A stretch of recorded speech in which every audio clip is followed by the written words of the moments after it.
meu nome é Brenda. Eu estou aqui no 4º Congresso Nacional de Ciências Médicas e da Saúde Online e vou apresentar para vocês um mini curso intitulado Cultivo de Células Eucariontes no Desenvolvimento de Fármacos. Antes de começar o mini curso, eu quero falar um pouquinho sobre mim. Como eu já falei antes, meu nome é Brenda, eu sou bióloga, tenho tanto licenciatura quanto bacharelado em Ciências Biológicas. Eu também sou mestre em Ciências da Saúde e atualmente faço doutorado em Ciências da Saúde pela Universidade de Pernambuco. Em relação às minhas experiências, eu trabalho desde o mestrado com o desenvolvimento de nanopartículas carreadoras de fármacos. Desenvolvo pesquisa tanto no Laboratório de Imunopatologia e Biologia Molecular do AGEO Magalhães, na Fiocruz, Pernambuco, quanto no Laboratório de Sistemas Nanoestruturados Aplicados à Saúde da Universidade de Pernambuco. Eu também tenho experiências em técnicas histológicas e biológicas no laboratório também da Universidade de Pernambuco. Durante o meu mestrado e também agora durante o doutorado, eu adquiri muita experiência, já fiz muitos experimentos exatamente com o cultivo de células para o desenvolvimento de novos fármacos. Então é sobre essa experiência que eu vou estar aqui falando com vocês. Então, vamos começar tudo falando um pouco sobre o histórico do cultivo de células, como começou e como se deu esse desenvolvimento. Então, a história do cultivo celular, a gente pode dizer que ela começou em 1907 com Ross Graville Harrison e que ele foi a primeira pessoa a conseguir manter células vivas in vitro. Ele fez esses experimentos utilizando células nervosas de embrião de sapo. Como meio de cultura que ele utilizou foi a linfa, ele conseguiu fazer com que esse cultivo ele durasse mais de uma semana, e o que ele queria e que ele conseguiu provar com esse experimento foi que as fibras nervosas são formadas a partir de células nervosas. Naquela época não se tinha conhecimento sobre o que formava as fibras e todas as fibras do corpo, e ele foi o primeiro a conseguir provar isso exatamente com o cultivo de células nervosas in vitro. Então, passando de Ross,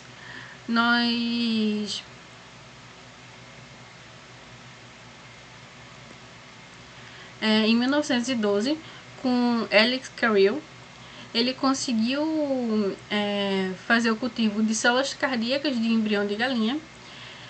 E nesse cultivo, ele foi a primeira pessoa a apontar a necessidade da troca de meio para a longevidade do cultivo. Para a gente, hoje em dia, parece uma coisa meio óbvia, né? Os nutrientes precisam ser renovados. Mas na época, tudo isso estava se desenvolvendo. Várias pessoas tentavam, não conseguiam. E o tempo de cultivo era realmente um problema muito grande que se tinha. Então, Carrel impôs e conseguiu provar que a troca do meio de cultivo para a renovação dos nutrientes era de fato necessária para a manutenção do cultivo celular. Em 1951, George Gray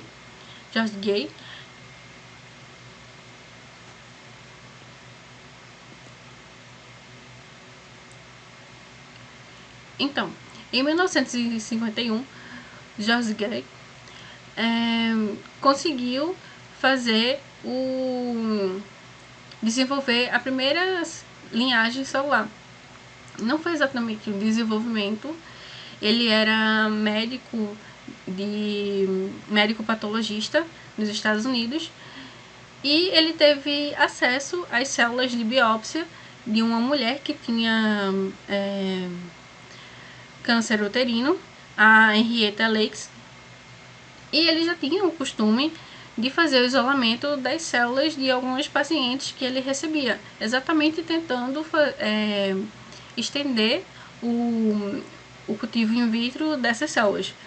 E ele notou que as células da Henrietta, elas se mantinham, elas continuaram se multiplicando com aquelas trocas de meios regulares por muito mais tempo, coisa que ele não conseguia com nenhum das células de outros pacientes.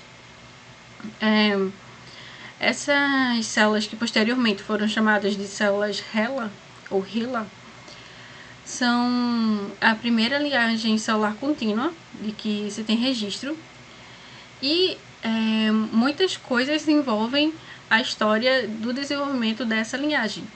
Uma das questões é que a Henrietta ela não conseguiu sobreviver, né, ao câncer. Ela era um câncer terminal, não conseguiu tratamento na época. Por ela ser uma mulher negra, ela tinha menos acesso aos tratamentos disponíveis, mas o que chama a atenção são as questões éticas envolvidas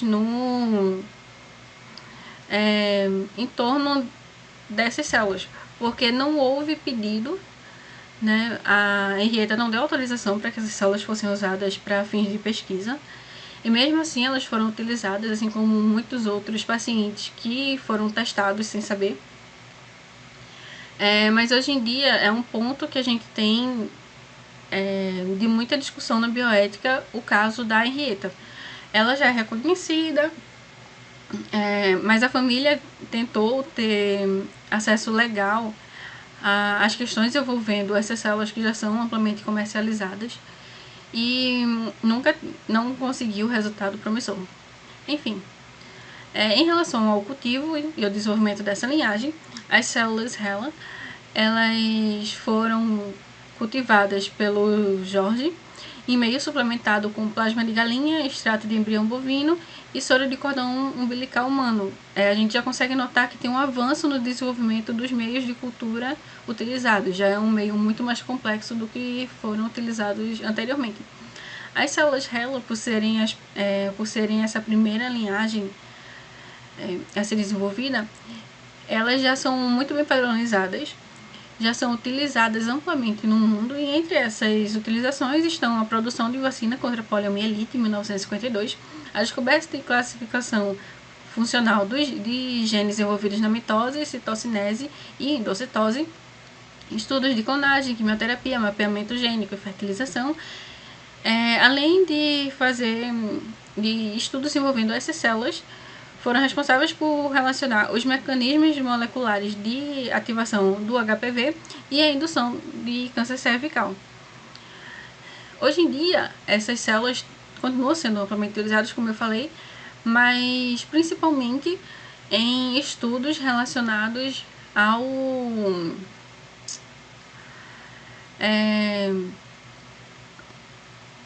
às células uterinas.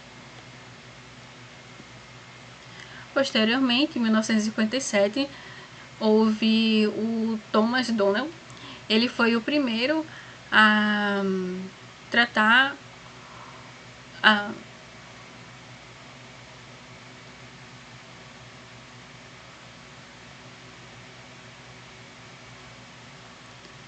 Então, posteriormente, em 1957, o Thomas Donnell ele foi o primeiro a tentar um transplante de medula óssea humana. Então a gente vê que já havia o isolamento de células-tronco adultas. Nós vamos falar um pouco sobre células-tronco aqui mais para frente. E o Thomas Donnell foi o primeiro a tentar fazer o transplante dessas células. Em 1962, Nakamura e colaboradores, infelizmente eu não consegui a imagem do Nakamura, então eu trouxe a imagem do macaco verde africano. Então, Nakamura e colaboradores, eles estabeleceram a linhagem de células Vero, que é uma célula oriunda de rim de macaco verde africano, esse que eu trouxe a imagem para vocês.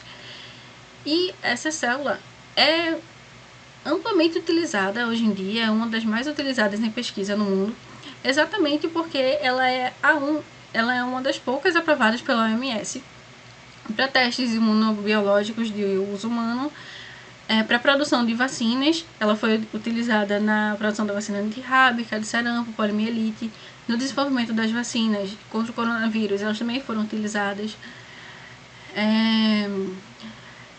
É permitido o seu uso para estudos de desenvolvimento de anticorpos monoclonais, avaliação de citotoxicidade de biomateriais, detecção de toxinas, testes de eficácia e testes de meio e micoplasmas para saber se há o desenvolvimento desses nos meios de cultura e saber se eles são seguros ou não. Em 1981, Martin Evans e Neil Martin foram os primeiros a conseguir células-tronco pluripotentes a partir de embriões de camundongos. Foi o primeiro isolamento de células-tronco embrionárias. Enquanto isso, aqui no Brasil, a década de 1990, ela foi o boom dos avanços em biotecnologia e saúde, principalmente porque houve a criação do Centro Nacional de Recursos Genéticos e Biotecnologia, o CarnaGen, pela Embrapa, e também por conta do investimento que empresas farmacêuticas fizeram aqui, como a Eurofarma e a Cristália. Então, essas empresas auxiliaram no desenvolvimento e na produção de proteínas recombinantes e anticorpos monoclonais aqui no Brasil, utilizando as células CHO e outras linhagens celulares. Eu vou falar um pouquinho sobre as células CHO mais para frente também. Então, agora nós vamos partir para alguns conceitos básicos que todo mundo que vai começar a desenvolver pesquisas utilizando cultura celular precisa conhecer esses termos. Primeiro, sobre cultura primária. As culturas primárias são estabelecidas a partir do crescimento de células oriundas de um fragmento de tecido, ou seja, elas são as células retiradas diretamente do animal, seja humano ou não humano. E por conta disso, elas vão possuir as características genotípicas e fenotípicas do tecido de origem, já que elas foram retiradas de lá imediatamente, cultivadas, e possuem um tempo mais curto de vida antes que entrem em estado de apoptose, que é o desenvolvimento normal que se espera das células no corpo humano. Isso acontece porque elas são uma amostra direta do tecido animal. Então, elas vão ter como característica esse tempo de vida mais curto e estarem diretamente relacionadas ao tecido animal mais próximo. Linhagem celular contínua, que são aquelas células que mantêm as características do tecido de origem, mas possuem alta proliferação. Elas podem ser mantidas em cultura por um período muito maior de tempo e possuem um número maior de cromossomos, que geralmente é múltiplo do original da espécie. Então, 2 vezes mais, 3 vezes mais. Essa questão da multiplicação do número de cromossomos, de alteração genética, é uma coisa que a gente tem que prestar muita atenção, porque células de linhagem, apesar de elas poderem ser multiplicadas, poderem ser passadas, por muitas vezes, até 80 vezes, algumas linhagens podem ser passadas. Quanto mais passagem se faz, mais distante do seu estado original ela vai estar. Ela vai acumulando ali essas mudanças cromossomais. E por isso que é bom que quando se faça uma pesquisa, essa pesquisa ela seja feita com o mínimo de passagens possíveis. Então, eu trouxe para vocês alguns exemplos de linhagens celulares contínuas, como é o caso da A549, que é uma linhagem que ela vem do ser humano. O tipo celular é epitelial, mas é epitelial pulmonar, e ela foi retirada a partir do carcinoma. Se eu não me engano, foi o carcinoma de um homem, muito tempo atrás. Essa linhagem é amplamente utilizada, assim como a Vero, não tanto quanto a Vero, mas também é uma linhagem modelo, que a gente chama. Ela é utilizada em vários estudos diferentes. Principalmente em estudos de desenvolvimento de fármacos que se espera que sejam aspirados. Temos também a CAT, que também são células humanas, mas nesse caso são queratinócitos, e a doença de onde proveio é a psoríase. Então, temos também as células transformadas, que são células que possuem características fenotípicas e genotípicas modificadas, mas que elas foram modificadas por querer. Essas modificações elas podem ter sido realizadas por substâncias químicas, vírus, agentes físicos, como luz ultravioleta. Também podem ser chamadas células transformadas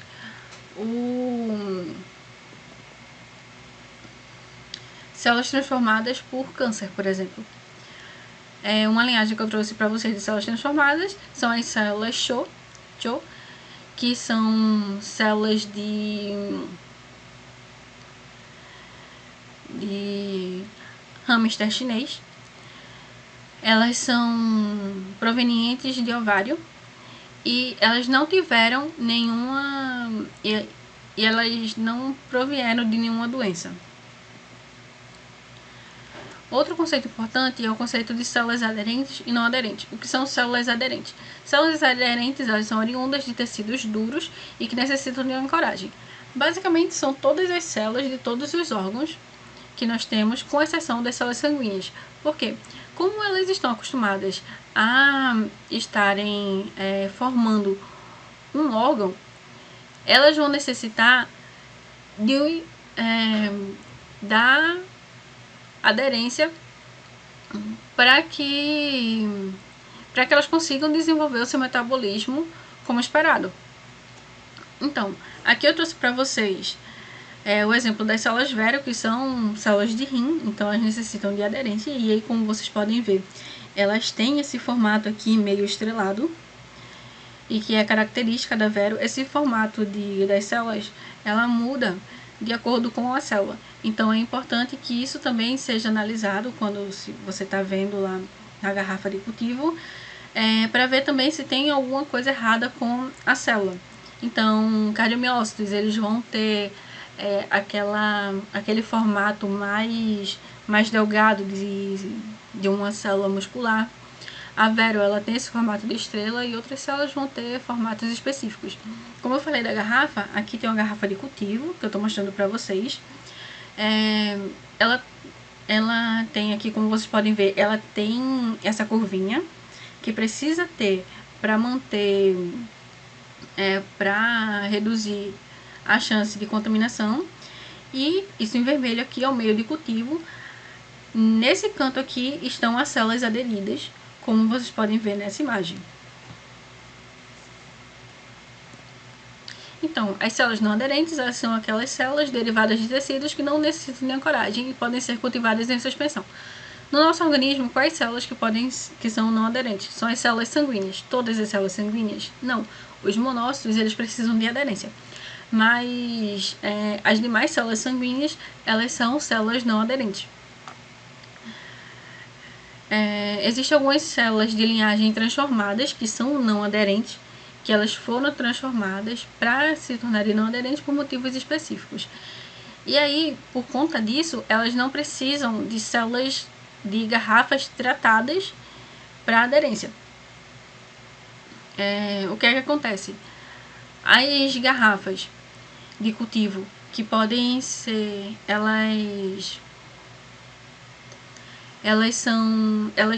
são feitas para que as células consigam se aderir. Então, elas passam por um tratamento que pode ser de radiação, de luz UV, agentes oxidantes, como tratamento específico com CO2, para permitir a aderência dessas células que precisam formar a monocamada, que a gente chama que é uma camada única de células.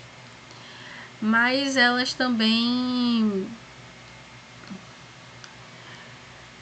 se elas não receberem esse tratamento, as células não vão conseguir aderir. Então, são o que a gente chama de vidraria ou plásticos de baixa aderência.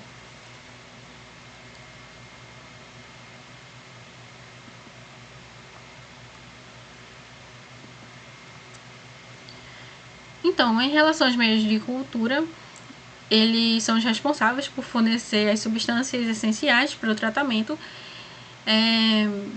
para o crescimento e controlam o crescimento celular in vitro. O que é que tem nesses meios de cultura? Eles têm sais minerais, aminoácidos, vitaminas, proteínas, peptídeos, lipídios e ácidos graxos, mas eles também podem, e alguns tipos de células exigem que eles sejam suplementados. Quais são essas suplementações? São soros, tampões, antibióticos e indicadores de pH. Em relação aos meios de cultura, nós temos diversos tipos, eu trouxe aqui alguns para vocês e vou falar de suas especificidades. O primeiro é um dos meios mais antigos que nós temos, é o meio Eagle. Ele é um meio extremamente simples, ele tem apenas 1 grama por litro de glucose ou até menos.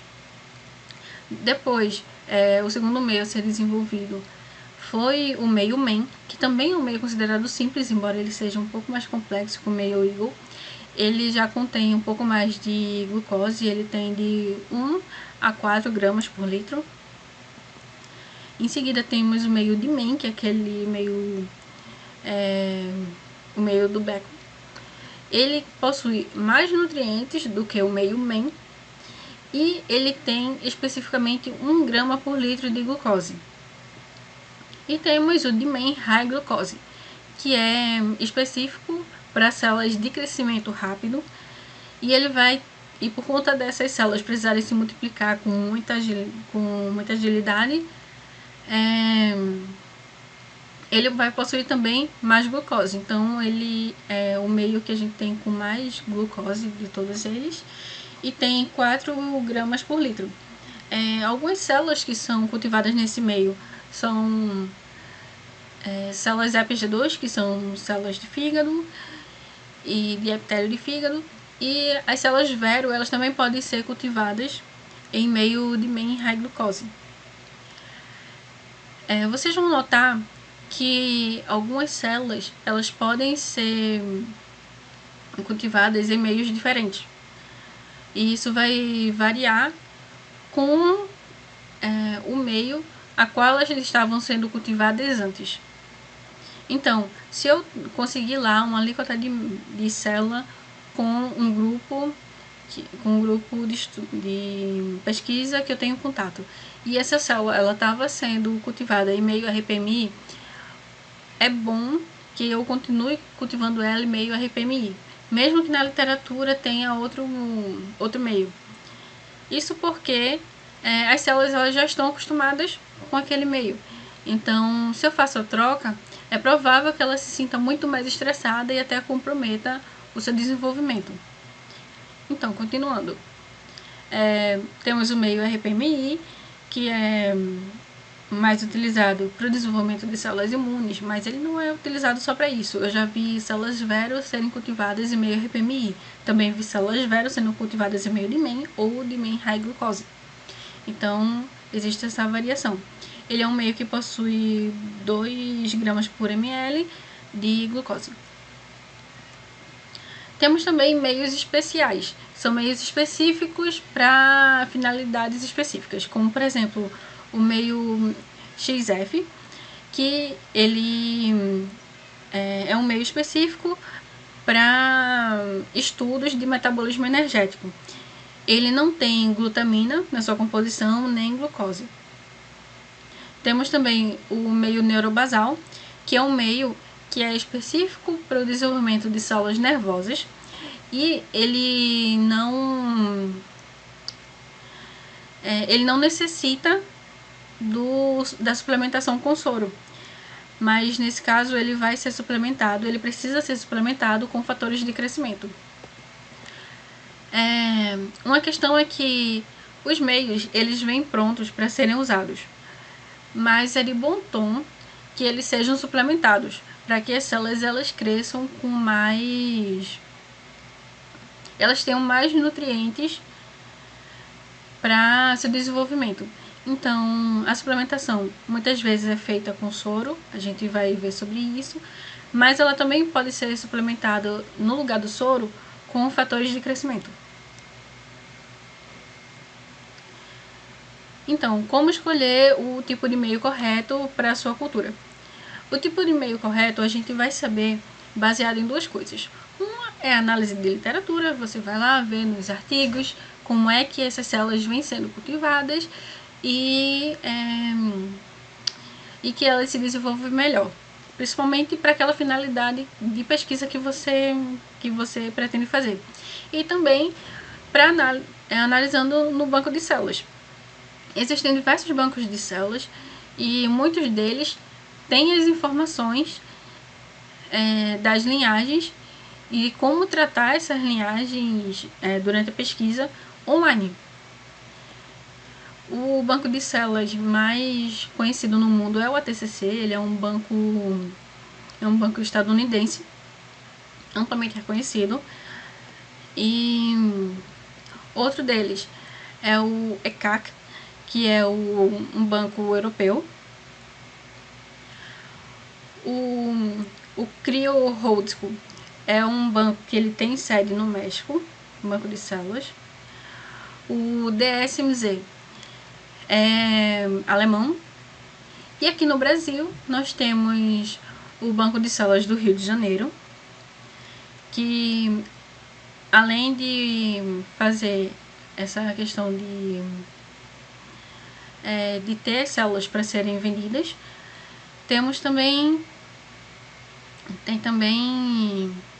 oferece cursos. E o INCA, que é o Instituto Nacional de Câncer, mas ele também tem um banco de células, principalmente para células-tronco.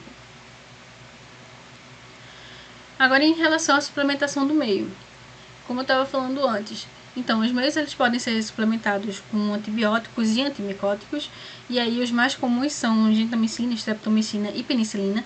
Geralmente se coloca 1% do volume total de meio de antibióticos, antibióticos mais antimicóticos. Fungicidas, anfotericina B, é a mais comum de ser utilizada. Como eu disse, ela vai entrar nessa suplementação de 1% do volume total de meio.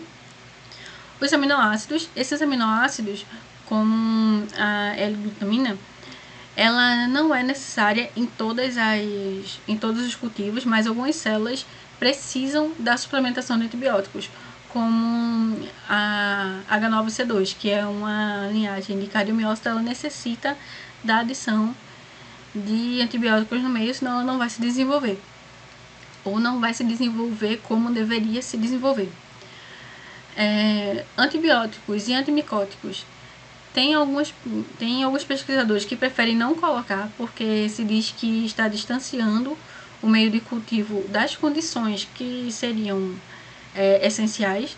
Quando a gente quer cultivar a célula, a gente quer que ela esteja o mais próximo possível do in vivo, das condições do in vivo, e antibióticos e antimicóticos não se enquadram nisso, mas eles protegem a cultura, dificultando exatamente a contaminação, porque a gente tem um caldo de nutrientes que são essenciais para as nossas células, mas também são prato cheio para fungos, bactérias, primos e outros contaminantes. Por isso é comum que se faça a suplementação com antibióticos e fungicidas, mas alguns pesquisadores podem preferir não adicionar. Também tem a suplementação para controle de pH. O controle do pH é extremamente importante no cultivo de células, isso porque as células elas são muito sensíveis.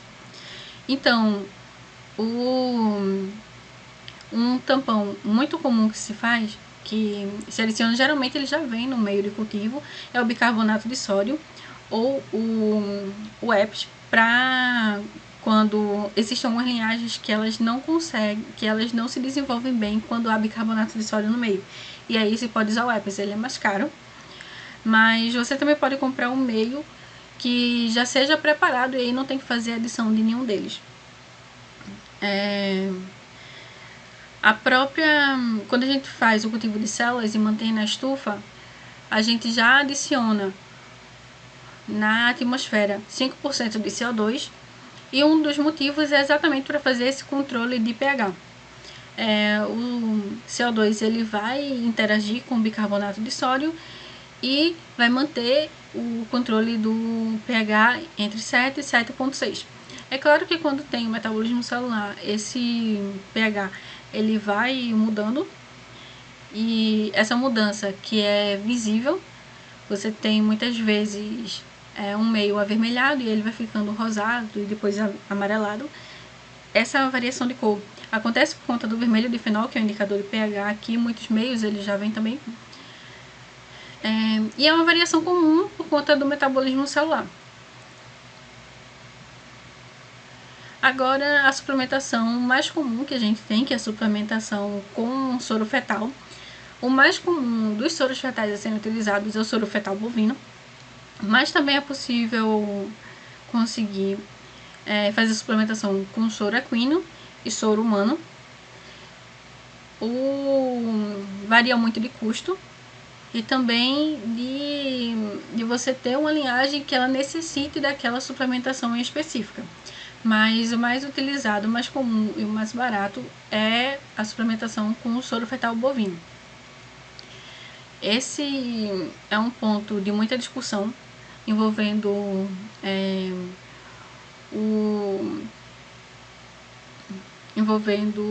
a ética, a bioética, porque ele é realmente retirado do feto enquanto ele ainda está em desenvolvimento. Então, muitas questões éticas envolvem, e inclusive muitas pesquisas se fazem em torno de reduzir o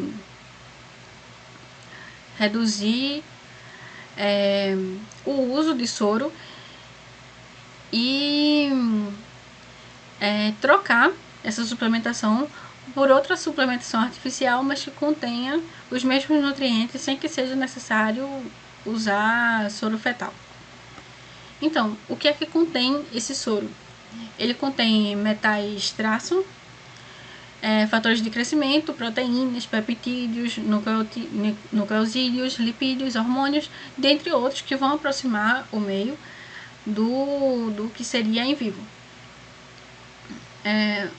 Uma questão que é preciso se atentar é que os componentes do soro eles vão interferir no crescimento das células de cultura.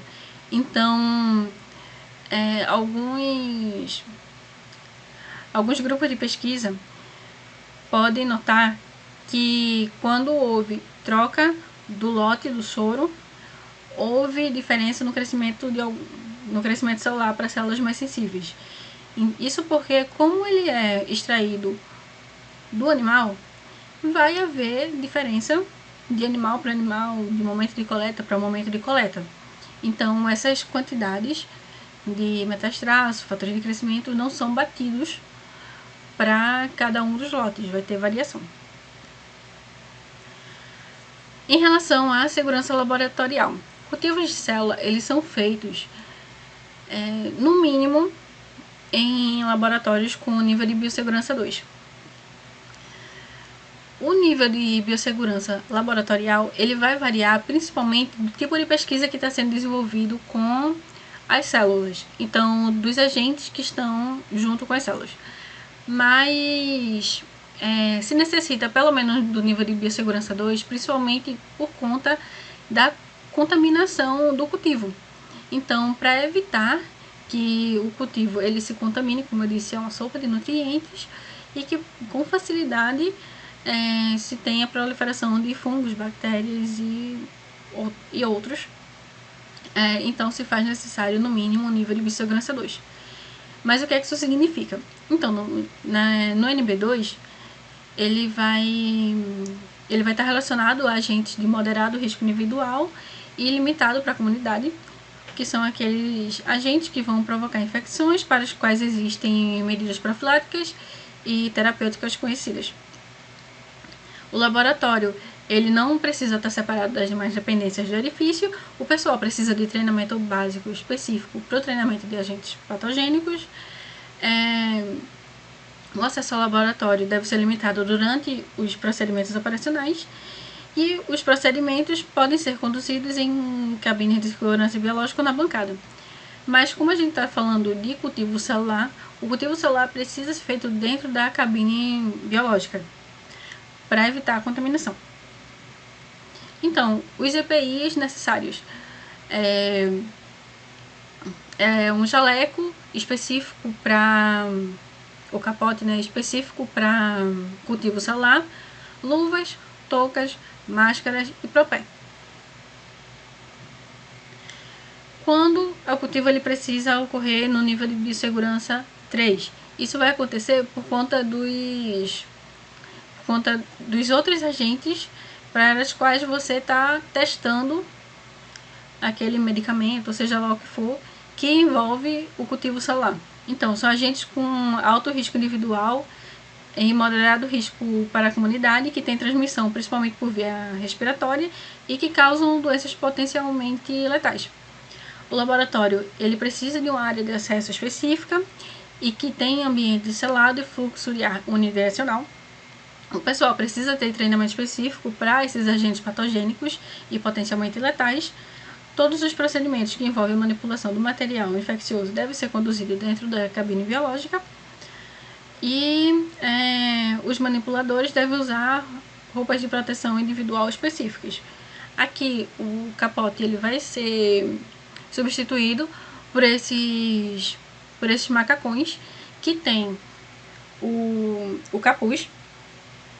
Sob o capuz é necessário ter a máscara, a touca, óculos de proteção, que pode ser adicionado à viseira, que a gente se acostumou a usar durante a pandemia, luva necessária e o propé. Aqui é muito importante que esse macacão ele tenha o mínimo de cavidades possível. Então, para evitar exatamente locais onde esses aerosóis infecciosos eles se fixem, e as luvas é necessário que se faça a prensa dela, geralmente com uma fita, na manga, para que não tenha nenhuma, para que não ocorra pele exposta. A mesma coisa aqui, apesar da imagem aparecer um pouquinho do tornozelo e do pé, isso aqui precisa ser coberto também. Então, quais os tipos de riscos que nós encontramos nos laboratórios de pesquisa com células? O primeiro é o risco biológico, que envolvem patógenos do sangue, como o HBV e o HIV, agentes presentes nos tecidos humanos, principalmente quando você trabalha com células de linhagem, células de cultura primária, e células transformadas por agentes virais, como é o caso da SV40. Temos também os riscos físicos, que estão relacionados ao excesso de calor ou de frio nos laboratórios. É comum que os laboratórios de célula de cultivo celular eles tenham uma temperatura um pouco mais elevada por conta dos materiais que estão trabalhando, dos equipamentos, e também para reduzir a chance de contaminação. Além de radiação, principalmente radiação UV, a gente tem a UV ela sendo utilizada como para esterilização, então é um risco, e equipamentos de vibração. E por fim, os riscos químicos, como líquidos combustíveis. A gente pode trabalhar com DMSO, por exemplo, e ele é altamente tóxico. Corantes tóxicos como o azotitripã e o MTT, e também a formação de aerosóis e gases tóxicos. Então, falando dos riscos e de contaminação, como fazer a assépsia dos materiais e também dos insumos? Em relação aos meios, os meios eles podem ser comprados já naquelas garrafinhas prontas, e aí só precisam fazer a suplementação do meio de acordo com a pesquisa que vai ser realizada, ou o meio ele pode ser comprado em sachê e aí ele vai ser preparado. Geralmente ele precisa ser adicionado o bicarbonato, e aí ele vai precisar ser filtrado. A filtragem é feita em filtros como esses daqui, que tem um filtro 0,22, e esse filtro ele vai filtrar não só questão de impurezas e se o bicarbonato ele não tiver dissolvido completamente, por exemplo, mas ele também vai impedir a passagem de de contaminantes. Fungos, bactérias também vão ficar presos nesse filtro. O cloro A2 ou 5% e o álcool 70 sendo utilizados para limpeza de materiais e dos próprios equipamentos, sendo que quando a gente está trabalhando na cabine biológica, é essencial que se faça a asepsia de todos os materiais da cabine. Se faz a asepsia da cabine antes de iniciar os trabalhos lá dentro, com álcool 70.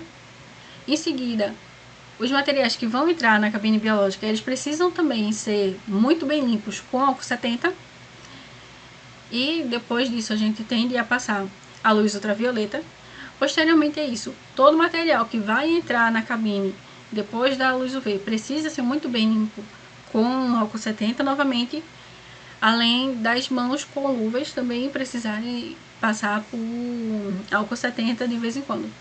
O cloro, ele é muito utilizado nas limpezas temporárias, porque ele tem um cheiro mais forte e ele é uma limpeza mais profunda, por assim dizer. Então, nas limpezas de tempos em tempos que são feitas nos laboratórios dos equipamentos, o cloro ele é indispensável. Alguns materiais, como vidrarias, eles podem ser autoclavados. Os meios que nós trabalhamos não podem ser autoclavados. Alguns meios para outro tipo de cultura, como o meio agar para fungos, ele pode passar por autoclave, os nossos não podem. Mas as vidrarias precisam ser autoclavadas. Então, outras linhagens celulares que são amplamente utilizadas. Temos a L929, que é de camundongo, os músculos, é uma linhagem de fibroblasto pulmonar, derivada de carcinoma. A SHNSH, que é oriunda de seres humanos, é uma linhagem epitelial do cérebro. A doença que deu origem foi o neuroblastoma, e ela é muito utilizada exatamente no desenvolvimento de pesquisas relacionadas a tecido nervoso. A EPG2, como eu falei anteriormente, é uma célula epitelial de fígado humano, e ela é oriunda de carcinoma. Temos a CACO2, que é muito conhecida, principalmente para testes antiparasitários. Ela é uma célula humana de intestino grosso e oriunda de adenocarcinoma coloretal. E temos a J774, que é uma célula de monócito que se diferencia em macrófago. Apesar dela ser uma célula de sangue, você pode pensar que ela é uma célula que é não aderente, mas nesse caso, por se tratar de um macrófago, ela necessita de aderência. E ela é proveniente de sarcoma em camundongo também, nos músculos. Agora vamos falar um pouco sobre como acontece o processamento das células.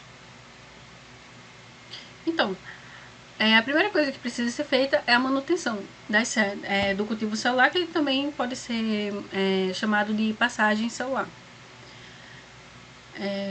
ou de repique. Então, para isso se faz necessário uma incubadora que vai ser mantida a 37 graus Celsius com a atmosfera de 5% de CO2 e o microscópio invertido, porque como a gente viu, as células elas ficam aderidas no fundo da garrafa de cultivo. Então o microscópio invertido, cujas objetivas estão embaixo, são essenciais para permitir a visualização dessas células. Então, nós temos essas células que são incubadas a 37 graus Celsius com 5% de CO2. Fizemos a visualização no microscópio invertido, vimos que elas estão em um tapete monocamada de aproximadamente 80% de confluência. Lembrando que a confluência ela é referente à porcentagem de preenchimento dessa monocamada da área total do tapete. Então, eu tenho 80% da área do fundo da garrafa de cultivo que está coberta por uma monocamada de células. Então, eu tenho confluência de 80% das células. Quando alguém fala que tem essa confluência, é preciso que você saiba, para ter noção da quantidade de células, do tipo da garrafa que a pessoa está usando. Porque ela pode usar uma garrafa T75, que é uma das mais comuns a serem utilizadas, pode usar uma garrafa T25 ou uma garrafa T175. Esses números, eles são referentes à área do fundo da garrafa. Então, eu ter 80% de confluência numa garrafa T25, que é muito menor, eu vou ter muito menos células do que quando eu estou falando que eu tenho uma confluência de 80% em uma garrafa T75, que é bem maior que essa. E é muito diferente de falar que eu tenho 80% de confluência numa garrafa T175, que é aproximadamente esse tamanho. Então, é preciso ter, quando vai fazer essa analogia, saber qual é a garrafa que está sendo utilizada no cultivo. Então, se eu tenho as células aderidas, para fazer a passagem, eu preciso que essas células se soltem no fundo, porque eu não consigo utilizar elas, seja para fazer passagem, seja para fazer qualquer experimento. Eu preciso que elas se soltem do fundo da garrafa. Isso, é claro, se tratando das células aderentes. As não aderentes não precisam fazer, elas não precisam ser soltas, elas já estão suspensas. Então, para as células aderentes, existem algumas formas de fazer, de soltar as células do fundo da garrafa. Existe o método físico, que é quando eu pego esse raspador de células ou rodinho. Ele funciona exatamente como rodinho, ele é estéreo, vem embalado individualmente. E ele tem aqui na ponta exatamente um rodinho que vai ser passado pelo fundo da garrafa, realmente arrastando as células para que elas se soltem. Esse é um método que pode trazer mais estresse para as células e pode causar alguns danos, então precisa passar com cuidado suficiente para não causar danos muito graves, mas com a mão não leve o suficiente para que essas células, para que você consiga fazer a soltura das células. E também tem o método químico, que é o método mais amplamente utilizado, que é o uso de enzimas que vão auxiliar que vão quebrar as ligações que a membrana celular faz com o fundo da garrafa.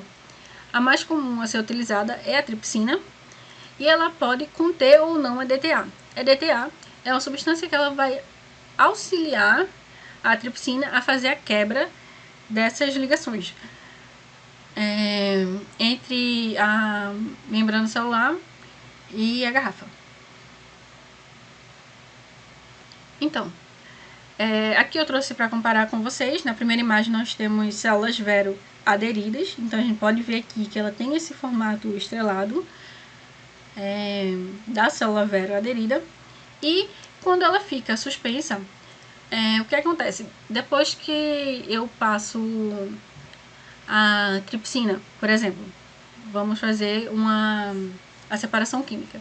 Eu coloco lá a tripsina, eu retiro o meio da garrafa, descarto esse meio. Como as células estão aderidas, elas não vão cair, elas vão se manter.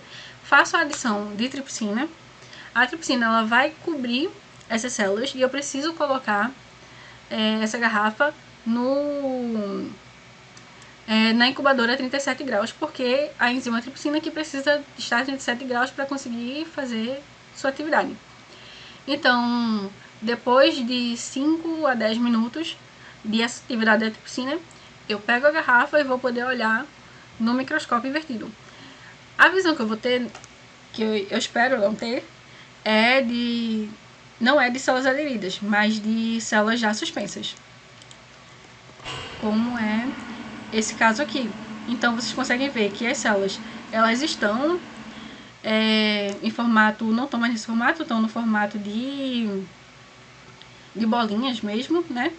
Elas estão suspensas e elas têm essa movimentação. Quando você movimenta a garrafa, elas vão caminhando juntas, elas vão flutuando no meio. Posteriormente a isso, eu vou fazer a retirada dessas células da garrafa. Então, eu seguro a célula nessa... Eu faço a inativação primeiro da tripsina, que é a adição de soro, ou meio suplementado com soro na garrafa. O mesmo volume de tripsina que eu coloquei, eu coloco de soro, ou 1 ml mais. E o soro, ele vai sequestrar a tripsina livre e vai reduzir a sua atividade. Então, depois disso eu vou fazer o que a gente chama de lavagem, que é pegar uma pipeta, vou sugar um pouco do líquido de células, tripsina e soro e vou jogando no fundo da garrafa para que se acumule aqui todas as células. Em seguida eu vou fazer a retirada dessas células, passar para um falco e colocar na centrífuga. A centrífuga, o tempo e a rotação vai variar da célula que você utiliza. Depois disso, eu vou poder fazer eu vou ter as células, um pellet em formato de células e uma suspensão contendo tripsina e soro. Essa suspensão eu jogo fora, sobrenadante, pego o pellet, vou ressuspender em meio, o meio que eu estiver usando, seja com suplementação ou sem suplementação, faço a suspensão e pego uma pequena parte dessa suspensão de células e vou adicionar novamente a garrafa contendo um novo volume do meio necessário para a célula. Essa garrafa, ela volta para a incubadora para que eu mantenha o meu cultivo e o restante das células eu posso congelar ou eu posso fazer os experimentos que eu preciso. Como fazer análise do crescimento celular? Existem duas formas, a quantificação direta e a quantificação indireta. A quantificação direta é basicamente a contagem de células. As células precisam estar suspensas, então eu vou pegar aquela minha suspensão de células, vou pegar uma amostra dela e 10% e adicionar Trypan Blue. Então eu pego o Trypan Blue, coloco 10% da minha suspensão de células e vou fazer e dessa suspensão eu pego 10 microlitros e vou adicionar a câmara de Neubauer. A câmara de Neubauer, ela foi desenhada para fazer a contagem celular. Então aqui temos a câmara de Neubauer, um contador de células que não é necessário, mas facilita muito a vida na hora que a gente está contando, e o microscópio. A contagem pode ser feita tanto no microscópio comum quanto no microscópio invertido. Aqui é a adição das células na câmara de Neubauer. Como vocês podem ver, aqui tem a câmara e tem uma lamínula sobre a câmara. Nós adicionamos as células entre a câmara e a lamínula. Então, a câmara de Neubauer, ela tem esse desenho dos dois lados. Então, ela vai ter aquele desenho aqui e aqui. Nós contamos os 4 quadrantes das pontas. Esse e esse. Então, se faz a contagem dos quadrantes que estão dentro das células que estão dentro do quadrante, certo? Depois de realizada a contagem, o número de células que nós conseguimos dos 4 quadrantes somados é dividido por 4 para a gente ter uma média. Se multiplica esse valor, ele é multiplicado pelo fator de diluição da solução de contagem, que a gente fez aquela diluição em Trypan Blue. Triphan-Blue, ele é um corante que, quando ele é adicionado às células, ele vai penetrar somente as células que estão mortas. Então, as células mortas vão ficar, que tiveram a membrana celular danificada, ele vai penetrar e vai corar em azul. E as outras células que não estão coradas, são as células que estão viáveis, e são elas que nós contamos, não contamos as azuis. 10⁴ é o fator de correção da câmara de Neubauer, referente àquele volume da câmara. Então, vamos supor que, depois de fazer a contagem dos 4 quadrantes, eu obtive 84 células, dividido por 4, multiplicado pelo fator de diluição do Triphan-Blue, e multiplicado pelo fator de correção da câmara de Neubauer, cheguei a esse valor de 22,25 10⁵ células. Então, eu tenho que, na minha garrafa, na minha suspensão de células, há esse volume de células.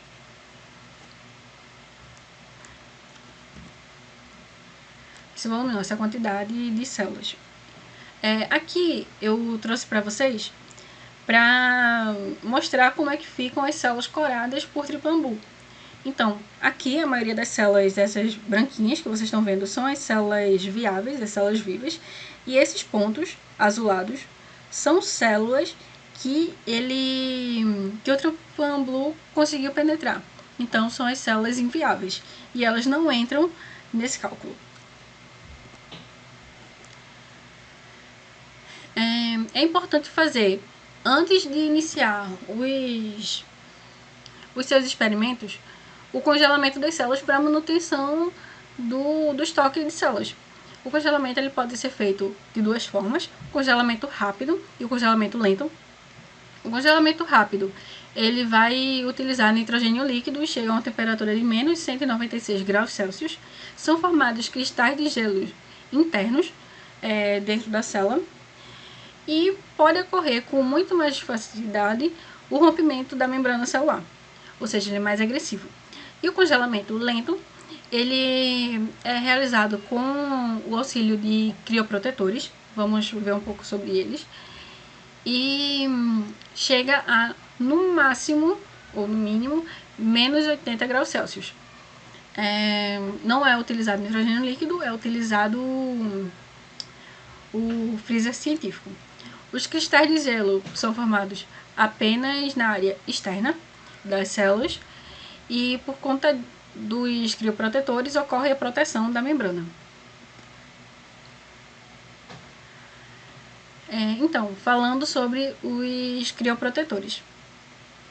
Os crioprotetores são responsáveis por tornarem a membrana das células protegidas dos cristais de gelo formados durante o congelamento. Existem dois principais. Um é o DMSO, que é o dimetilsulfóxido, e o glicerol. As células elas são congeladas em frascos de congelamento celular, que são esses que eu trouxe aqui para vocês. Existem várias cores, várias marcas, mas é basicamente isso. Os mais comuns são de 2 ml, mas existem alguns maiores, que conseguem comportar um volume maior. Então, qual a diferença entre os crioprotetores? O DMSO ele faz uma penetração maior nas células, enquanto o glicerol ele permanece na superfície da membrana celular. Por isso, o glicerol ele vai fazer uma proteção externa, enquanto o DMSO faz a proteção interna das células. A toxicidade do DMSO, por ele fazer essa penetração, é mais alta, mas também depende do tempo de exposição da célula para o DMSO em temperatura ambiente, enquanto o glicerol ele é menos tóxico.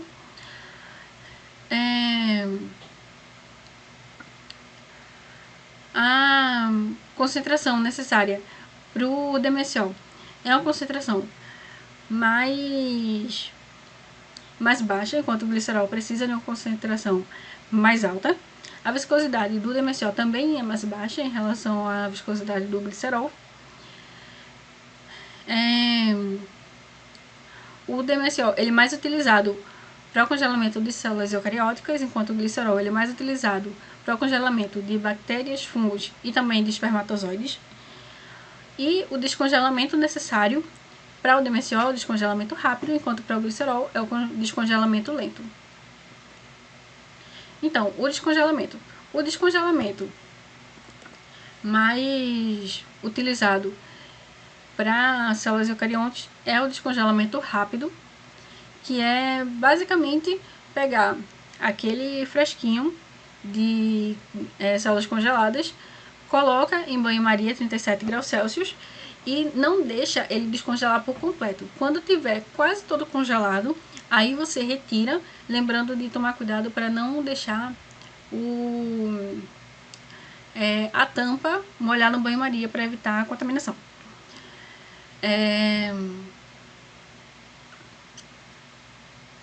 Então, quando ele está perto de estar todo descongelado, ele é retirado do banho-maria e levado para fazer o processamento. Ou seja, o que é esse processamento? É pegar essas células suspensas e colocar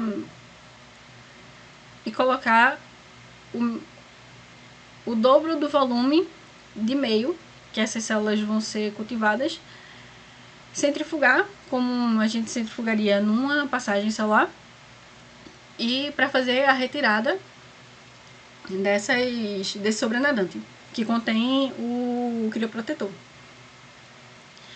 Tanto o descongelamento quanto o congelamento das células é igual para células aderentes e não aderentes.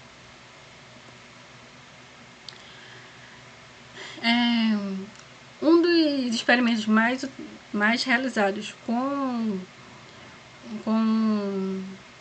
as células eucariontes é exatamente o teste de viabilidade e toxicidade celular.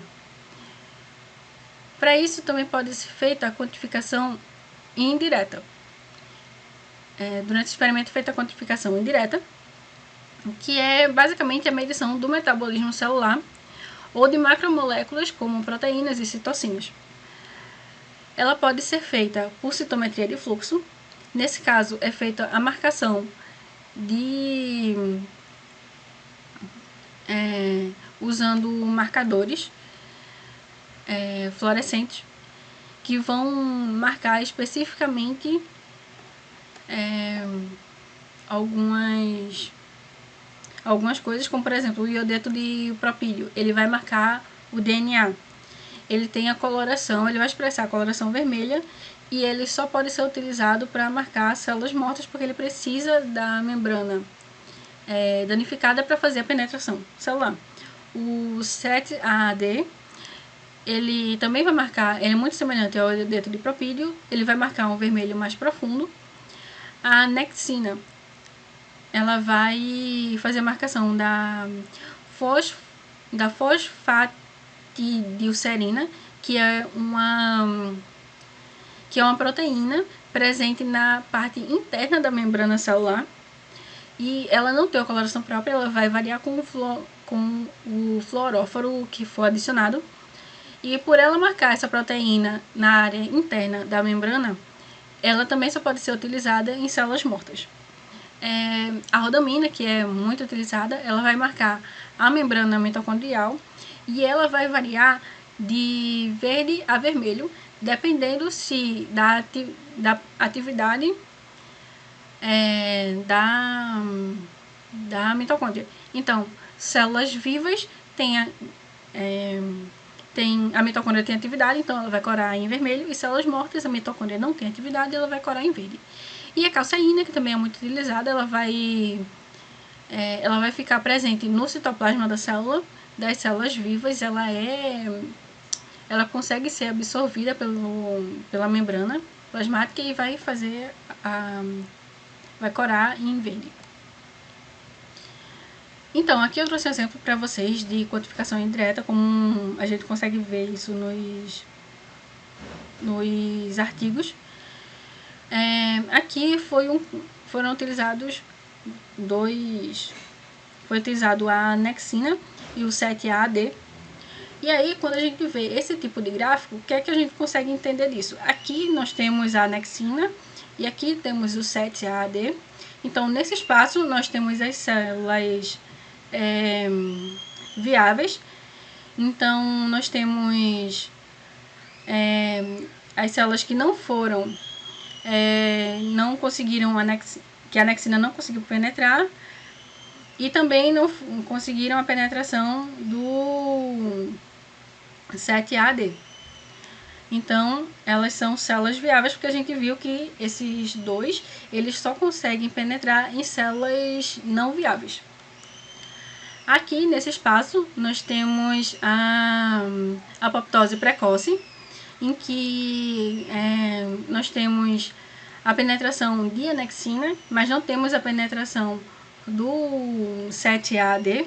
Isso porque o 7-AD ele precisa de um tempo maior para fazer a penetração na célula. Então, é apoptose precoce porque só a anexina conseguiu penetrar na membrana celular. E para apoptose tardia ou necrose, nós temos esse espaço aqui, que é para a penetração de tanto anexina quanto do 7-AD.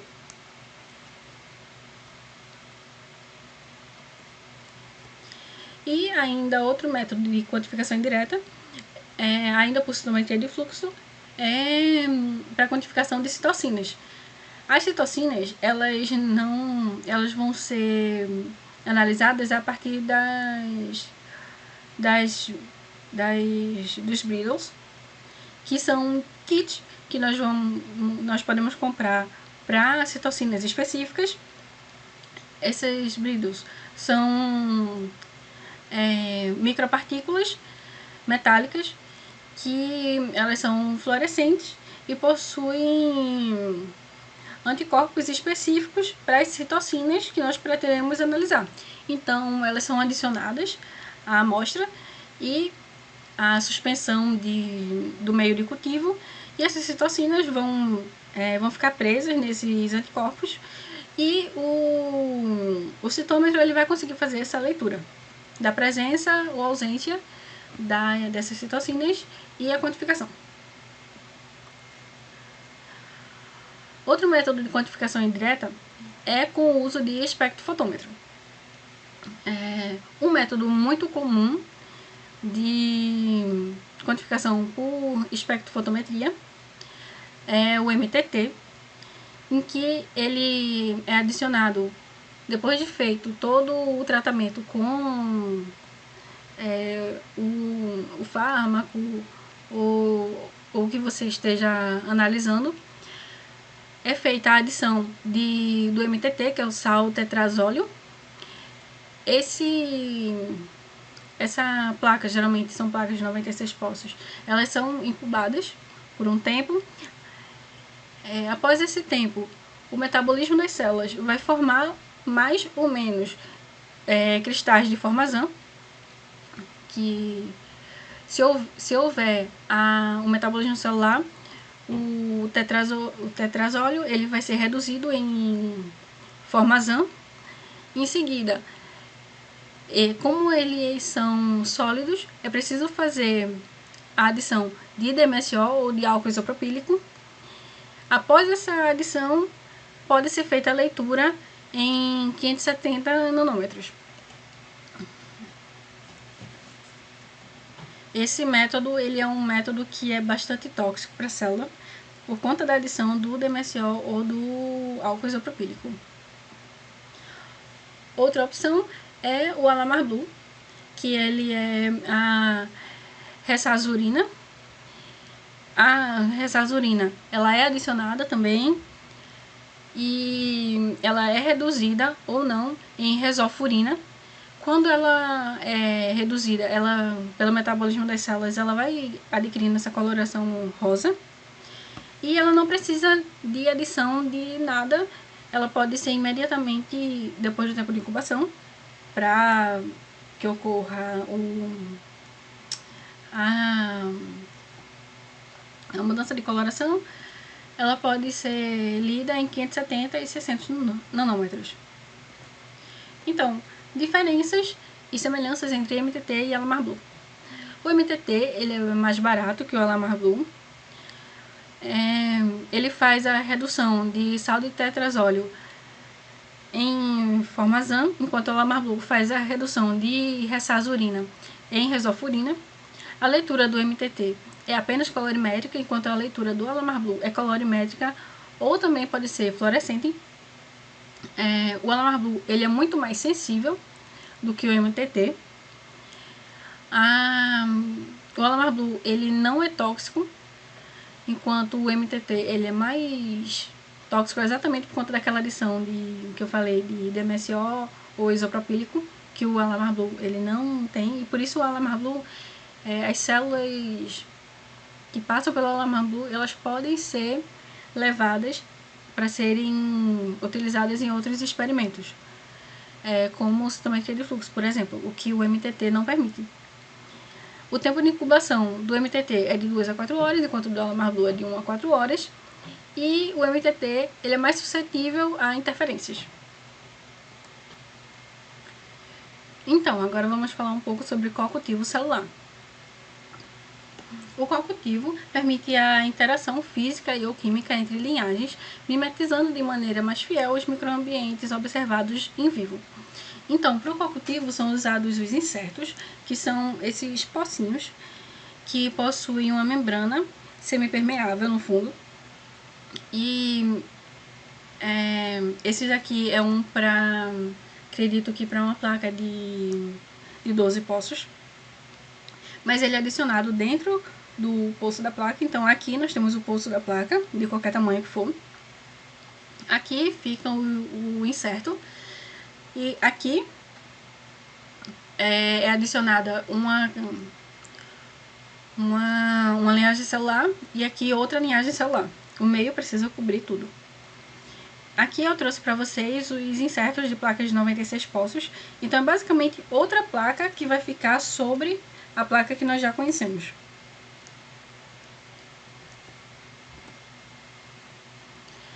Quais as aplicações do co-cultivo?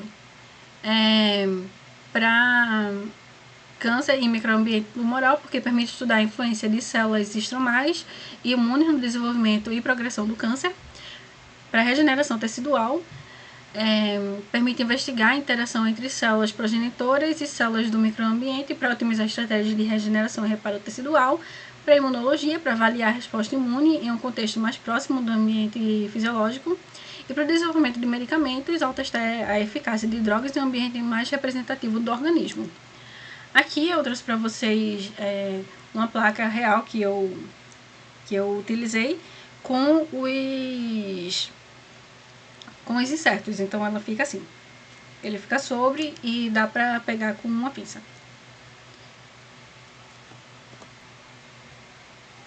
Então, agora vamos falar um pouco sobre cultura celular em 3 dimensões ou cultura em 3D.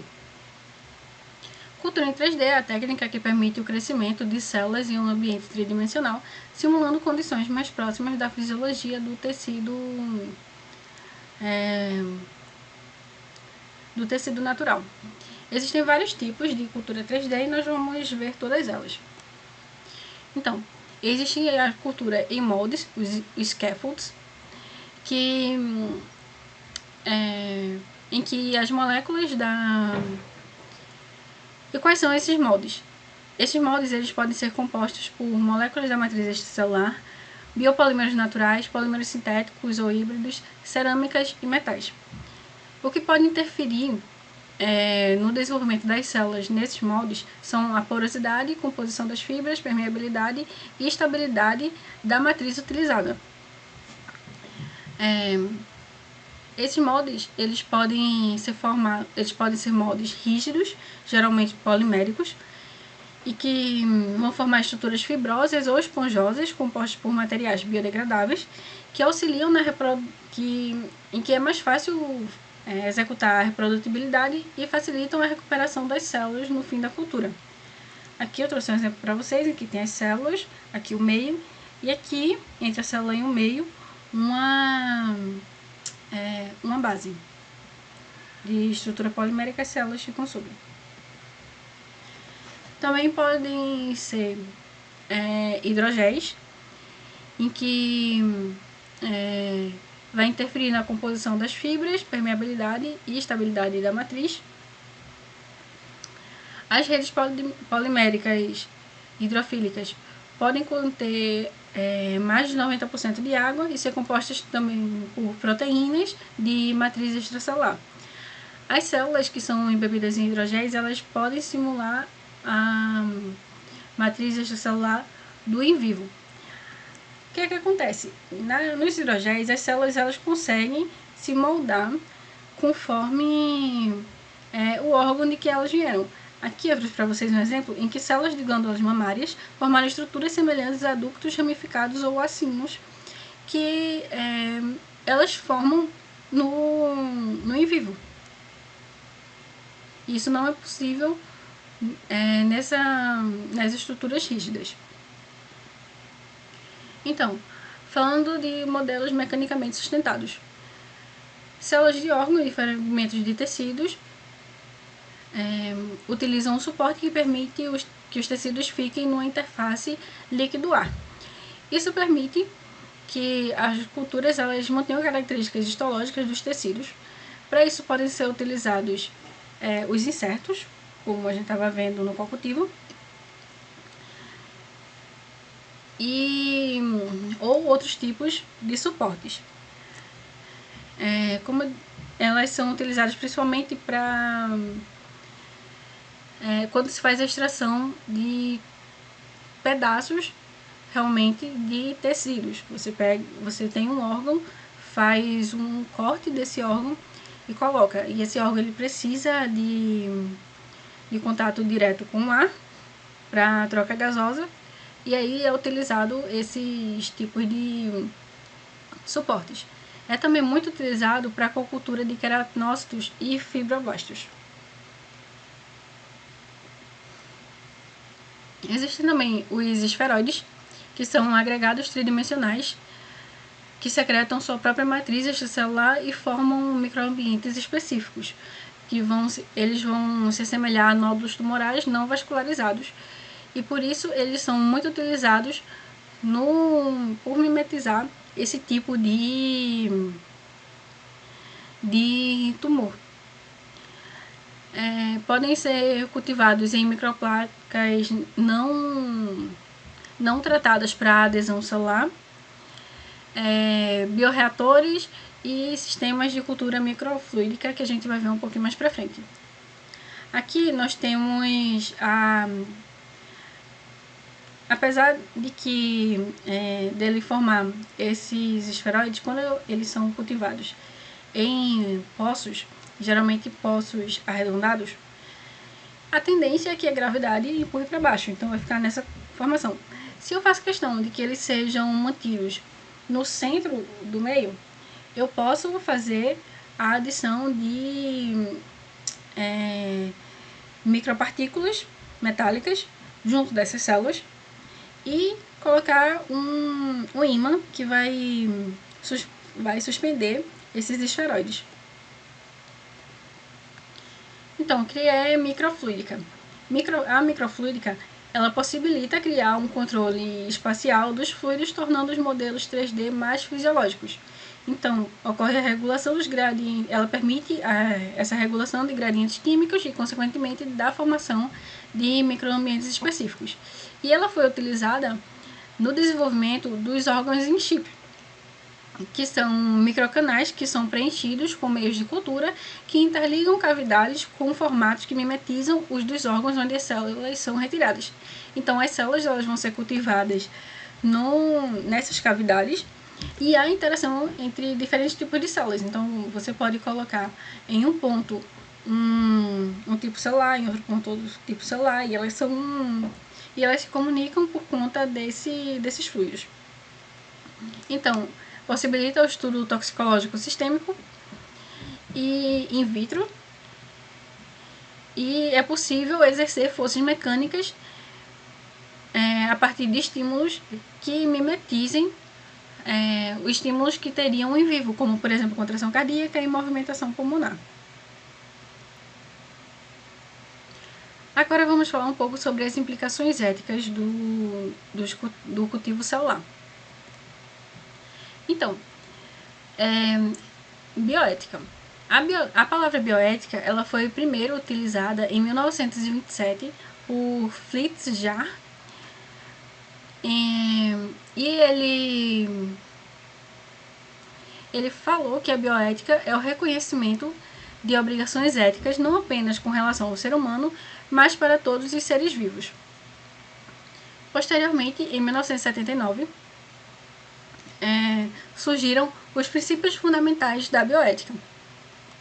São eles: a autonomia, em que vai falar que as pessoas têm o direito de decidir sobre questões relacionadas ao seu corpo e à sua vida. O princípio da beneficência, em que é a obrigação ética de maximizar o benefício e minimizar o prejuízo.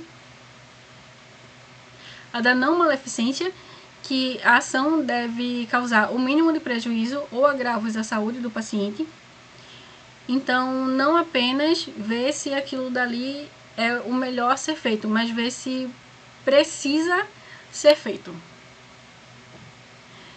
E a da justiça, em que cada indivíduo deve ser tratado conforme o que é moralmente correto e adequado e dar a cada um o que lhe é devido. Então, o princípio da autonomia vai dizer que a pessoa ela tem o direito de decidir fazer ou não, ou seja, já no caso da Harriet, que a gente viu das células HeLa, ela teria o direito de permitir ou não que suas células fossem doadas para uso em pesquisa. A da beneficência é se aquele procedimento ele precisa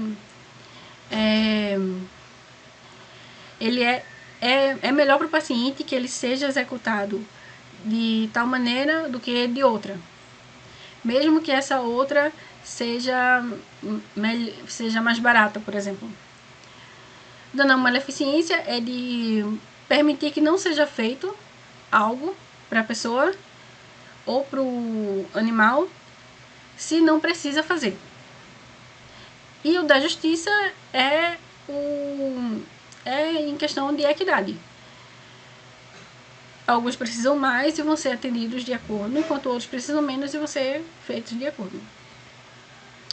Em 2005, a Unesco consolidou os princípios da bioética na Declaração Universal sobre Bioética e Direitos Humanos. Então, em relação a consentimento, privacidade e confidencialidade. No Brasil, a resolução número 9, de 14 de março de 2011, dispõe sobre o funcionamento dos centros técnicos de tecnologia celular para fins de pesquisa clínica e terapia e dá outras providências. O artigo 37 dessa resolução diz que a doação de células humanas para uso em pesquisa clínica ou terapia deve respeitar os preceitos legais e éticos sobre o assunto, ficando garantido o sigilo, a não percepção de remuneração ou de benefício direto e o termo de consentimento livre e esclarecido, TCLE, conforme a legislação vigente. Então, basicamente, a pessoa que vai fazer a doação de uma célula para pesquisa, ela precisa estar muito bem informada sobre essa doação que ela vai fazer. Ela não pode receber para fazer essa doação, ela não pode vender as células e ela não pode ser identificada. Então, hoje em dia, quando a gente tem, por exemplo, células de linhagem como a 549, de carcinoma pulmonar, a gente sabe que é uma célula de linhagem de um homem adulto, mas a gente não sabe quem é esse homem, por questões bioéticas. Então, em relação à comercialização, o registro de produtos biológicos inclui todos os produtos biológicos, como células de linhagem, que precisam passar por registro de qualidade, segurança e eficácia. As boas práticas de fabricação, essas são todas regras da Anvisa para comercialização. As boas práticas de fabricação em que as empresas devem seguir essas boas práticas que são preconizadas pela Anvisa também, para garantir a qualidade e a segurança dos produtos biológicos. O controle de qualidade é obrigatório, a implementação de sistemas de qualidade e controle de qualidade para monitorar a pureza, identidade e potência das células de linhagem. O consentimento informado é necessário o consentimento informado dos doadores, garantindo que estejam cientes do uso e propósito das células. E a rastreabilidade, e que as células de linhagem elas devem ser rastreáveis ao longo de todo o processo, desde sua obtenção até a comercialização, para garantir a segurança e qualidade dessas células. Agora vamos falar um pouco sobre células-tronco. Células-tronco são células que possuem capacidade de se autorrenovar por longos períodos de tempo e de se diferenciar ao receber estímulos específicos. Elas são estudadas para fins terapêuticos, cura e tratamento de doenças degenerativas e crônicas, traumas e recuperação de tecidos. Elas possuem a capacidade de multiplicação para reposição ativa de sua população nos tecidos e também a capacidade de diferenciação em diversos tipos celulares. Por isso, elas são tão estudadas. Existem vários tipos de células-tronco. Vamos ver um pouco sobre eles. Existem as células-tronco adultas, que são células-tronco originadas a partir de diferentes órgãos e tecidos depois do nascimento do indivíduo, incluindo os anexos extraembrionários, placenta e cordão umbilical. Elas são chamadas também de células-tronco multipotentes, que podem se dividir e gerar tanto uma nova célula idêntica com o mesmo potencial quanto uma célula diferenciada. A vantagem é que elas possuem baixo risco de rejeição dos tratamentos médicos, porque elas vêm do próprio paciente. E a desvantagem é que elas são menos versáteis do que as células-tronco embrionárias. Elas podem ser conseguidas principalmente de medula óssea, sangue, fígado, cordão umbilical, placenta, sistema nervoso e epitélio. As células-tronco embrionárias, que são em torno delas a maioria das discussões sobre o uso de células-tronco em pesquisa, elas são células de embrião pré-implantação que apresentam a capacidade de se transformar em células de qualquer tecido de um organismo. Elas são chamadas também de células-tronco pluripotentes, que podem dar origem a todos os tipos celulares de células especializadas do corpo. Aqui eu trouxe para vocês o blastocisto de aproximadamente 5 dias e que tem aproximadamente 100 células, de onde são retiradas essas células-tronco embrionárias. E temos as células-tronco pluripotentes induzidas, que são células criadas a partir de reprogramação das células somáticas de qualquer tipo de célula humana. Elas podem se diferenciar em quase todos os tipos de tecidos do corpo, mas não são idênticas às células-tronco embrionárias. Então, em relação às células-tronco, nós temos a Lei da Biossegurança, que é a Lei 11.105, de 24 de março de 2005, e que estabelece normas de segurança e mecanismos de fiscalização de atividades que envolvem organismos geneticamente modificados e seus derivados. Cria também o Conselho Nacional de Biossegurança e reestrutura a Comissão Técnica Nacional de Biossegurança, dispõe sobre a Política Nacional de Biossegurança e outras providências. Essa lei autoriza, com algumas restrições, para fim de pesquisa e terapia, a utilização de células-tronco de embriões humanos produzidos por fertilização in vitro. Ela foi posta em prática pelo Decreto 5.591, de 22 de novembro de 2005, que autorizou a pesquisa em embriões que não serão utilizados para fins reprodutivos após os procedimentos diagnósticos. Então, no Brasil, basicamente podem ser utilizados para pesquisa em células-troncos embriões que foram desenvolvidos para fertilização in vitro mas que eles foram posteriormente congelados e mantidos congelados por no mínimo 3 anos, e os pais desses embriões decidiram, assinaram lá o TCLE, permitindo sua utilização em pesquisa. Então, ainda sobre células-tronco, em 2023, no Oriente Médio, foi desenvolvido um organismo semelhante a um embrião humano de 14 dias, sem utilizar espermatozoides, óvulos ou um útero. Esse aqui é o artigo, para quem tiver interesse. E ele pode ser utilizado para compreender o desenvolvimento de diferentes células, órgãos e doenças hereditárias ou genéticas. Ele também é um potencial para produzir qualquer tipo de tecido em laboratório. Em relação aos modelos animais, nós temos a Lei Arrouca, que é a Lei 11.794, de 8 de outubro de 2008, e que ela vai regulamentar o uso de animais em pesquisa científica. Ela também criou o CONSEA, que é o Conselho Nacional de Controle de Experimentação Animal, que é responsável por formular, zelar pelo cumprimento de normas relativas ao uso humanitário de animais em atividades de ensino e pesquisa científica, e estabeleceu as comissões de ética no uso de animais, que são os SEWAs.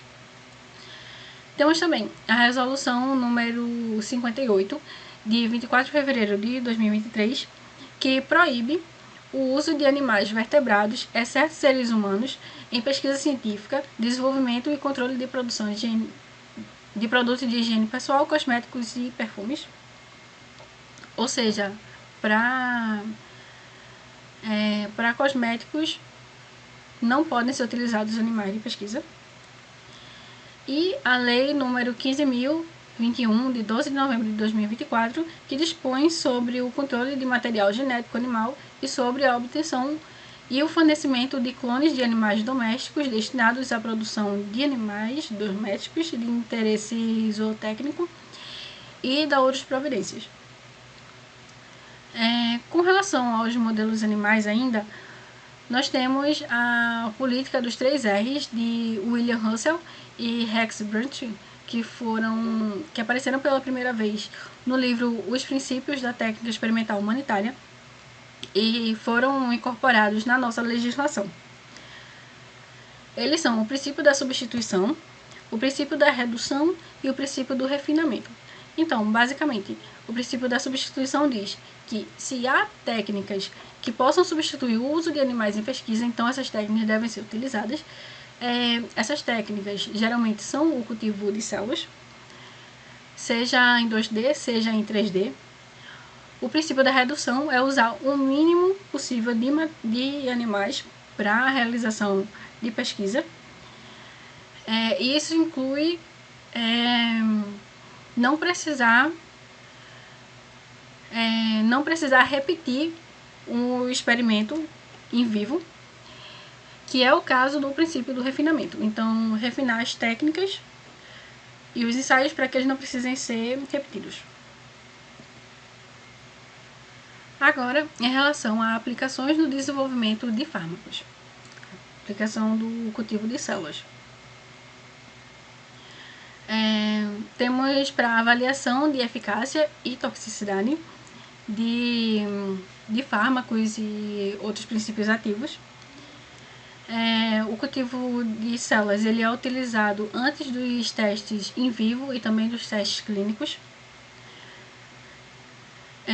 Ele pode ser utilizado para seleção de compostos mais promissores, então eu tenho uma ampla gama de compostos que podem ser utilizados para minha finalidade, e antes de fazer o teste em vivo, eu vou testar in vitro com as células, em modelos celulares, quais deles têm realmente atividade. Para otimização de dosagens e minimização dos riscos, levando em conta a identificação de possíveis efeitos colaterais em diferentes tipos de células. Então, o que é que acontece? Eu testo in vitro com as células diversas concentrações diferentes, para que quando chegar no in vivo, eu sabendo que determinadas concentrações causam toxicidades naqueles tipos celulares, eu não vou utilizar essas concentrações tóxicas, eu vou utilizar concentrações seguras. E com relação à indicação de possíveis efeitos colaterais, vamos supor que eu testei um fármaco em cardiomiócito. Eu vi que teve toxicidade para cardiomiócito, eu sei que vai ter um efeito colateral direcionado para o pulmão. A mesma coisa com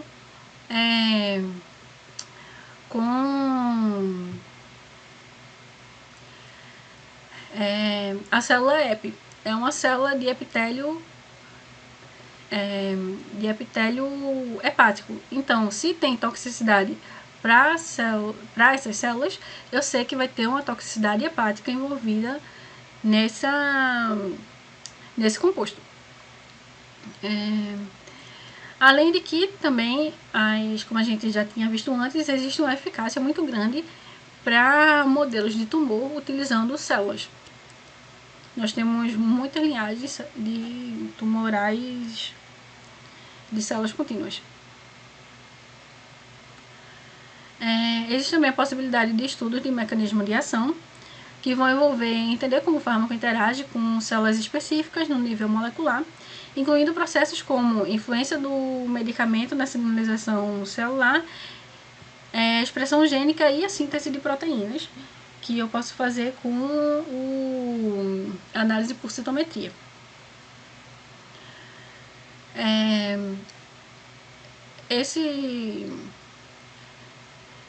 Esse processamento ele vai melhorar a eficácia dos medicamentos e reduzir os efeitos colaterais. Existe também a produção de proteínas recombinantes, como é o caso de algumas células que podem ser geneticamente modificadas para produzir proteínas terapêuticas, hormônios de crescimento e anticorpos monoclonais. Uma célula muito amplamente utilizada para isso são as células CHO, que são células de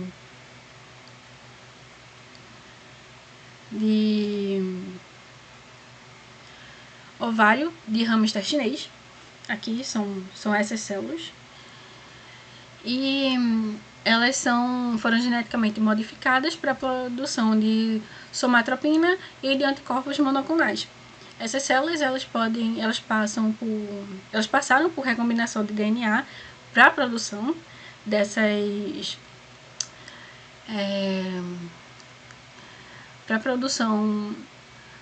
proteínas. Em seguida, elas são cultivadas em bioreatores e posteriormente são purificadas para a extração dos compostos de interesse. É também possível fazer modelos de doenças in vitro, em que modelos celulares de doenças humanas permitem estudar a progressão da doença e testar novos tratamentos em um ambiente controlado, como, por exemplo, usar células-tronco pluripotentes induzidas para gerar células específicas de tecidos afetados por doenças.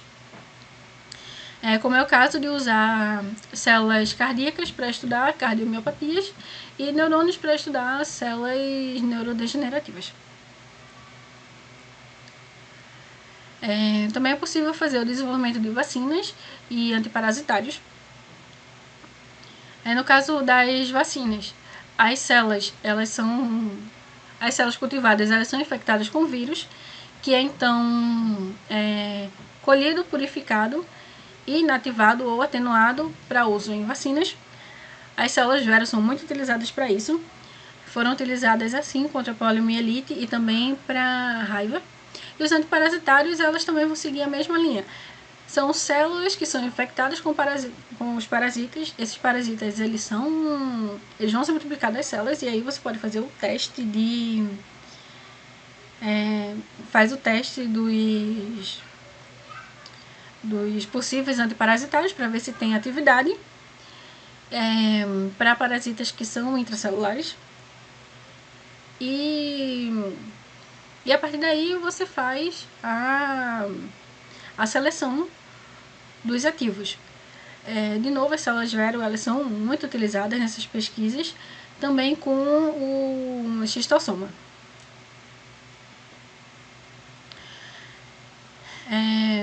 A mais comum utilização que a gente conhece, que é a redução do uso de modelos animais. O cultivo de células ele possibilita a redução no uso de animais nas fases iniciais de pesquisa, uma vez que muitos testes podem ser realizados in vitro. E isso tem impacto ético, porque é mais ético você reduzir o uso de animais em pesquisa. Econômico, porque o cultivo com células é muito mais barato do que a manutenção de animais de pesquisa. E rápido. Em poucas semanas, poucos dias, você já consegue a finalização dos ensaios in vitro com as células, enquanto o in vivo precisa muitas vezes precisa se desenvolver um modelo animal para aquela doença, depois precisa ter o nascimento programado daqueles indivíduos. Se você tiver restrição de gênero, é uma demanda maior. O que se faz com os animais do gênero oposto ao que você precisa para a sua pesquisa, tudo isso precisa ser levado em conta. Por fim, vantagens e limitações do cultivo celular. Vamos falar primeiro de células de linhagem. As suas principais vantagens são a reprodutibilidade dos experimentos. A acessibilidade desses experimentos é muito mais fácil você conseguir um NB2 do que conseguir um biotério. A facilidade de manipulação, a alta escalabilidade, ou seja, é possível fazer vários experimentos. É possível fazer estudos de mecanismos moleculares, tem um custo mais baixo, é mais rápido para ser executado e existe a questão bioética de redução no uso de animais. As limitações estão alto risco de contaminação, perda de características fenotípicas dessas células, com as passagens contínuas, limitações na simulação do microambiente. A gente viu que cultivos 2D eles são menos parecidos com o in vivo, e dificuldade de modelar doenças mais complexas, que tem muitas variáveis. Agora, em relação à cultura 3D. As vantagens estão em mimetizar melhor as condições in vivo do que a cultura 2D, possibilidade de realizar estudos personalizados com culturas primárias em sistemas mais fisiológicos, e também tem uma manipulação mais fácil, permitindo o teste rápido de hipóteses e análise em tempo real quando se comparados aos modelos in vivo.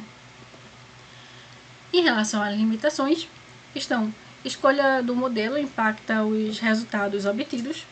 A gente viu que tem todos aqueles modelos, e aí para algumas células e para algumas finalidades, alguns modelos são mais indicados do que outros. Ocorre também a diferença na composição da matriz, altera sua organização tridimensional, suas propriedades mecânicas e o gradiente químico, principalmente para os scaffolds rígidos. A polimerização de componentes da matriz pode criar diferentes estruturas que impactam as propriedades das células.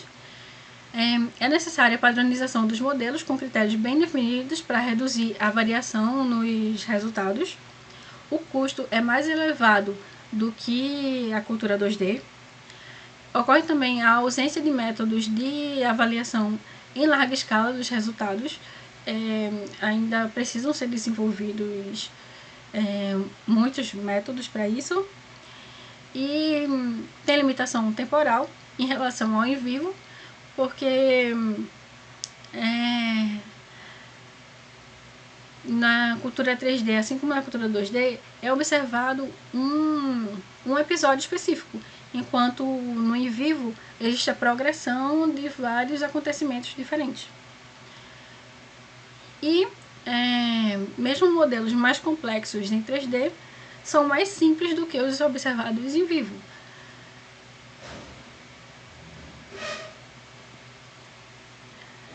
Por fim, é isso. Chegamos ao fim do mini curso. Eu espero que vocês tenham aproveitado todas essas informações. São muitas informações.